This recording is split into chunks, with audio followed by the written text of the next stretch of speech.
Vamos a hablar de una cosa que es bastante conocida, que es la existencia de los ciclos económicos. Esto es general, que todo el mundo pues sabemos que hay fases de expansión, luego fases de tope y máximo de un ciclo, luego viene una desaceleración y finalmente pues con cierta frecuencia hay una crisis.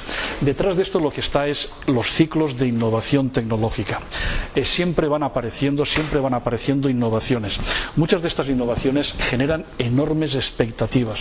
Muchas de estas expectativas al final no se cumplen. Por ejemplo, imaginaros las famosas gafas, las Google Glass, que además han estado prácticamente a punto de salir al mercado. Todos hemos recordado, pues por ejemplo, que aquí en España hubo un entrenador o un ayudante de un entrenador en un campo de fútbol de primera división que empezó a visualizar un partido de fútbol como lo estaba viendo con las gafas de Google.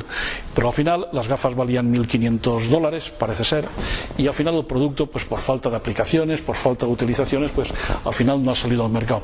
¿Significa que no saldrá? Posiblemente sí. Aparte es un producto que yo echo mucho en falta cada vez que entro en un supermercado, en una tienda comercial. Yo necesito unas gafas de Google conectadas al servidor del supermercado para preguntarle a las gafas dónde está cada cosa, porque en muchos sitios no encuentro gente o tengo que preguntar a personas que son clientes dónde está tal cosa, dónde está la otra, pues porque voy perdido. En una librería exactamente lo mismo.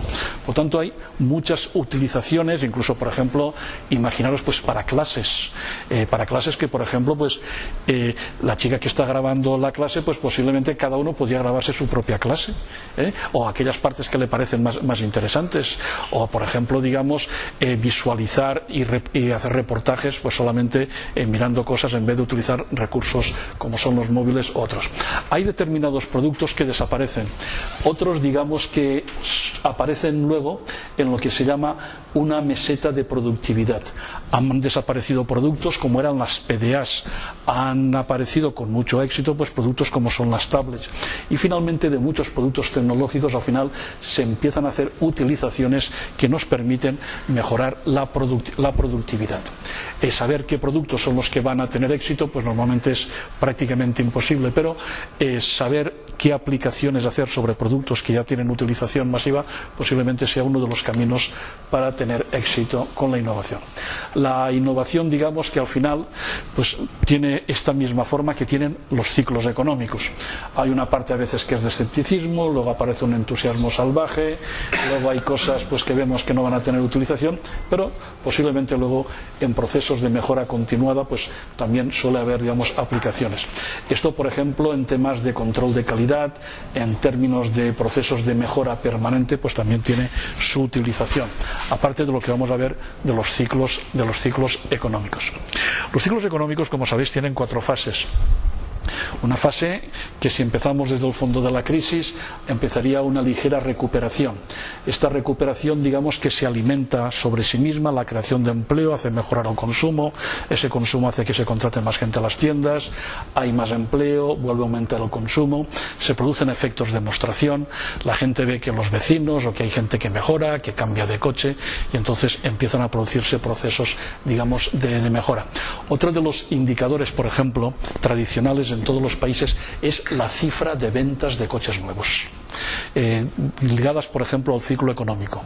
En el año 2007 en España se vende 1,5 millones de coches nuevos. 1,5 millones 2007. En los años 2012, en el fondo de la crisis, 750.000. El año pasado, 2014, 865.000. Este año prácticamente vamos a alcanzar el millón de coches nuevos. Hay un efecto también en la recuperación, y es que después de bastantes años de crisis se produce un nuevo ciclo de compras de bienes duraderos.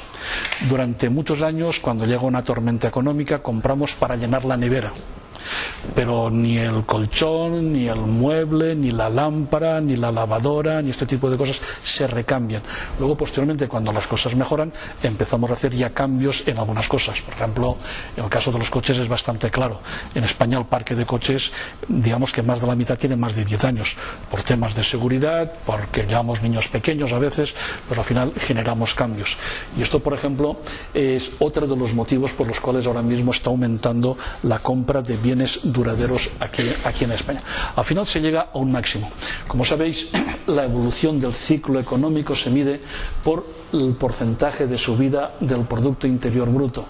En una recesión estamos en una situación negativa y en estos momentos pues nos encontraríamos probablemente en una tasa de crecimiento del 3%. ¿Por qué se produce el agotamiento? Pues normalmente por excesos. Por cierto, yo la mejor explicación de la crisis me la hizo un empresario. Es el dueño de Picolinos, es un personaje bastante famoso y bastante bien valorado en Elche. Ahora pues es el que ha salvado al club de fútbol. Y el señor Perán un día, después de dar una charla en su empresa, me dice: mira, Evaristo, todo esto que has necesitado una mañana para contarlo, te lo voy a explicar yo a ti en un minuto. Tú sabes lo que nos ha pasado de verdad en España, que nos hemos emborrachado de crédito barato. Nos vendían el chato de vino, nos ofrecían crédito a un tipo de interés tan bajo que nos hemos tomado tantos chatos de vino que hemos cogido una borrachera descomunal.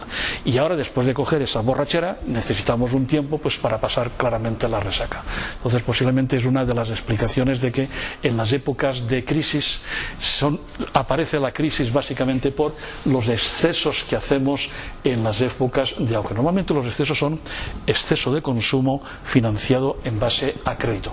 Cuando luego la parte de los empleos no sujeta todo eso, pues se convierten en problemas bastante acuciantes.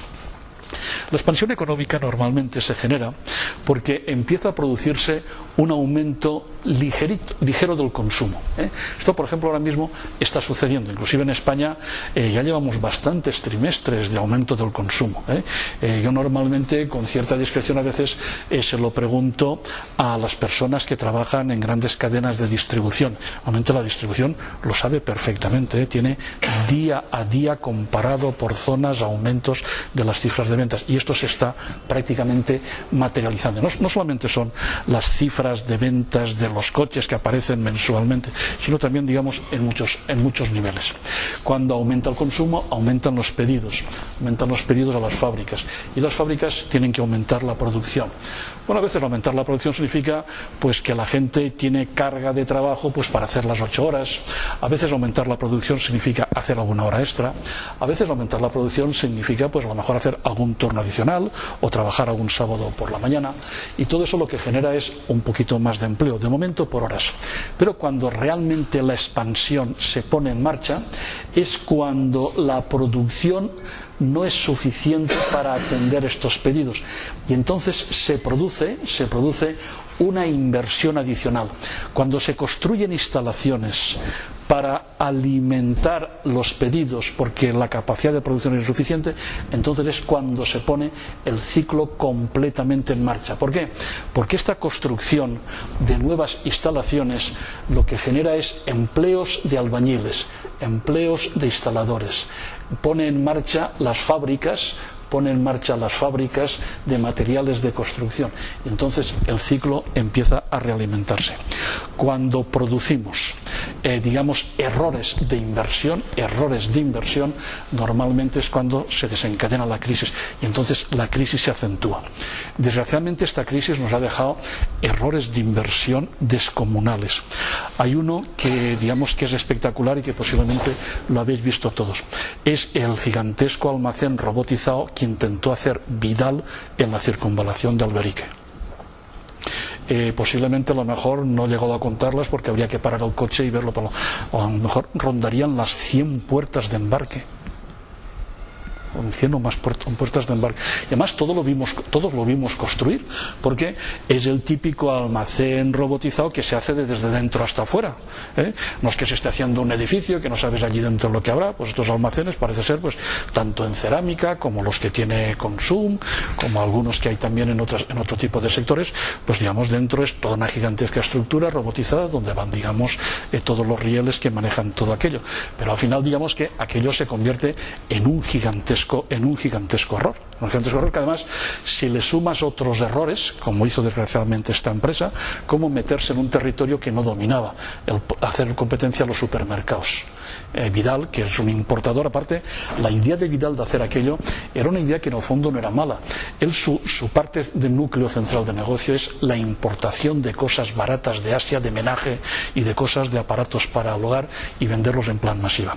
Si hacía un almacén tan gigantesco cerca del puerto de Valencia, en un sitio bien comunicado, pues podía tener una enorme cantidad de tiendas y de compradores que apareciesen por allí. Digamos que Madrid quedaría de Alberique a 400 kilómetros, los mismos que Barcelona, los mismos que Zaragoza. Toda la zona del sureste quedaría a menos de 200 kilómetros, por lo tanto tenía una enorme cantidad de población que sería reproducir en Alberique lo mismo que se hizo hace muchos años aquí en Manises, con uno de los primeros polígonos mayoristas de material que se aprovechaba de toda la ventaja de la cercanía de los contenedores que desembarcas del puerto de Valencia.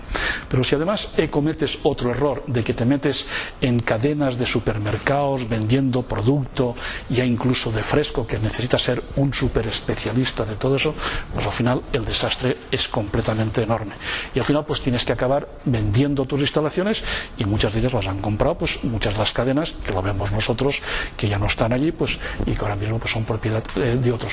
Normalmente son errores de inversión gigantescos que con cierta frecuencia van motivados de querer crecer demasiado rápido. Hay un error que también es muy conocido, es el error de Eroski con la compra de Capravo. Capravo, una cadena alimenticia en el segmento medio alto de Cataluña, pues resulta que los señores de Eroski, del grupo Mondragón, la quieren comprar y parece ser que la compraron por 1.500 millones de euros, dinero que pidieron a los bancos. Las tres familias propietarias de Capravo, que creo que sean los Carbonell, los Bonet y los demás, pues posiblemente pues nada, pues vendieron tremendamente contentos porque recibieron una montaña de dinero. Creo que han vuelto al sector, porque han pasado el número de años que no podían volver a establecerse, pero Eroski no pudo digerir aquella compra. Incluso lo vimos cómo se establecían aquí en Valencia y realmente al final se marcharon, incluso con la asociación que hicieron con el mundo cooperativo valenciano, pues tampoco hubo la sinergia ni la comprensión suficiente para tirar adelante. Por lo tanto, digamos que muchos de estos errores son por excesos de inversión. Si la inversión, digamos, es correcta y el sistema funciona, pues normalmente es un motivo de éxito económico, pero de lo contrario se pueden producir, digamos, determinados problemas.